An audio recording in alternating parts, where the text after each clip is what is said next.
film released by the same studio in the same year turned these noble, if largely empty, sentiments on their head.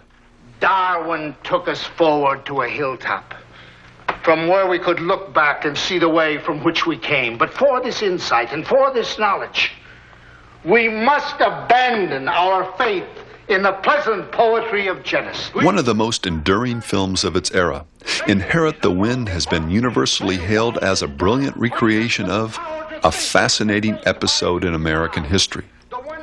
Popular reviewer Leonard Maltin called it an absorbing drama based on the notorious Scopes monkey trial of 1925, and then went on to say the issue is real and still relevant. The issue, of course, is evolution, and undergirding it is the classic struggle between religion and rationalism, whether God's word or the suppositions of science should provide the foundation upon which men and women order their lives. Had Inherit the Wind been faithful to the facts concerning this, quote, fascinating episode in American history, end quote, Hollywood would be immune to the charges of bias on this important issue. The truth is, however, that the drama played out on the big screen bore little resemblance to the actual trial. Consider just a few of the film's many distortions and the bias they reveal. Give me that old-time religion. The movie opens with a rather ominous rendition of the song Old Time Religion. As drums pound, sinister-looking men begin to gather together. The focus of their dark conspiracy is revealed as they enter the local high school and burst into a science class. There, John Scopes is found passionately teaching evolution to his eager students. For our science lesson for today, we will continue our discussion of Darwin's theory of the descent of man. He's promptly thrown into jail, where he remains throughout the course of the trial. Help then arrives in the persons of two smart, tough-talking agnostics, writer H.L. Mencken and trial lawyer Clarence Darrow. Scopes is, for the moment, saved from the fundamentalist Christians who gather outside his jail to throw things and breathe threats of a lynching. In reality, John Scopes' classroom was never invaded. His arrest was a sham perpetrated by pro-evolution forces, and he never spent a moment in jail. A math teacher and football coach, Scopes had spent 2 weeks substitute teaching in a biology class where he simply helped students review for a final exam. The trial came about as a result of the ACLU's desire to test a state law forbidding, not the teaching of evolution per se, but only the theory that man had descended from lower animals. Scopes reluctantly volunteered to be their guinea pig, and in return had his tuition covered for graduate school. As for the mean-spiritedness and hypocrisy of the Bible-believing townfolk, a theme the film pounds home time and again, visiting reporters in fact noted the kindness and, quote, extreme courtesy of the town's citizens. Clarence Darrow himself observed that he had been treated better, kindlier, and more hospitably than I fancied would have been the case in the North.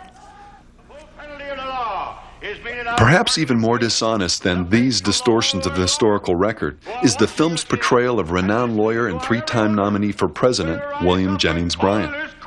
As the prosecutor in this case, it fell to Bryan to defend the biblical account of man's origins. The film uses the epic courtroom battle between Bryan and Darrow as a dramatic device to illustrate the struggle between faith and suppositional science. Guess who's made to look like an idiot? The Bible satisfies me. It is enough. It frightens me to think of the state of learning in the world if everybody had your driving curiosity. Throughout the film, Bryan is portrayed as a stupid, closed-minded, hypocritical egotist. One minute he's shown cruelly intimidating Scopes' fiancée on the witness stand. The next using legal pretense to block scientific testimony he fears will destroy his case. I refuse to allow these agnostic scientists to employ this courtroom as a sounding board, as a platform from which they can shout their heresies into the headlines. He's portrayed as blindly intolerant when he states his opposition to the use of Darwin's book in public schools, and then admits he's never read it. I am not the least interested in the pagan hypotheses of that book. Never read it, And I never will. Under cross-examination, he prudishly states his belief that sex is inherently sinful. What is the biblical evaluation of sex? It is considered original sin. And finally, sensing defeat, he insists upon giving a final, desperate, and ultimately pathetic summation, and then slumps to the floor in the throes of death. The fact is, the real William Jennings Bryan was almost universally recognized as a brilliant, gracious Christian gentleman. One expert on the Scopes trial, despite the fact that he disagreed with Bryan's religious and scientific views, was nevertheless forced to admit, as a speaker, Bryan radiated good-humored sincerity. In personality, he was forceful, energetic, and opinionated, but genial, kindly, generous, likable, and charming.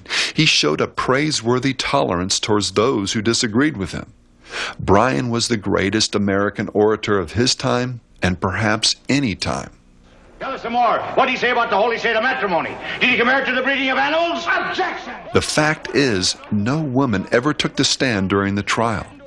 More importantly, court transcripts reveal that it was Darrow, not Bryan, who was at times rude, drawing even a contempt of court citation for repeatedly interrupting and insulting the judge. I hold that the very law we are here to enforce excludes such testimony. The fact is, it was also Darrow, not Bryan, who prevented the scientists from testifying.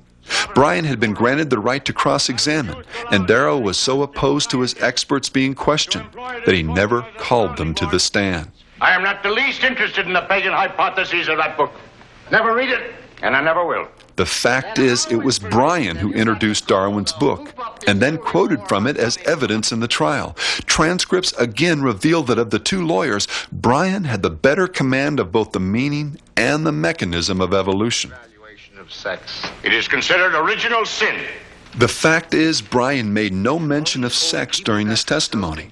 Apparently, Hollywood couldn't resist introducing sex into the film, as well as the implication that Bible-believing Christians are prudes. The faith of our fathers. And finally, the fact is, Bryan gave no final speech. He did later present a written summation, one that was characteristically clear and well-reasoned. He died in his sleep of an unknown cause, 5 days after the conclusion of the trial. Today, some 30 years later, television docudramas and movies like JFK are criticized for at times playing fast and loose with the facts in order to generate interest or perhaps push a particular point of view. I submit to you, however, that Oliver Stone in his wildest flight of fancy would be hard-pressed to equal the distorted view of history found in Inherit the Wind. The question then becomes, why? Why twist the facts in such a way as to make the agnostics appear kinder, brighter, and more heroic than they really were? Why the dishonest attempt to lampoon Bible-believing Christians? Well, these questions really answer themselves, don't they? And more importantly, they point to a once-hidden agenda in the entertainment industry that has, as you're about to see, become all too open and real.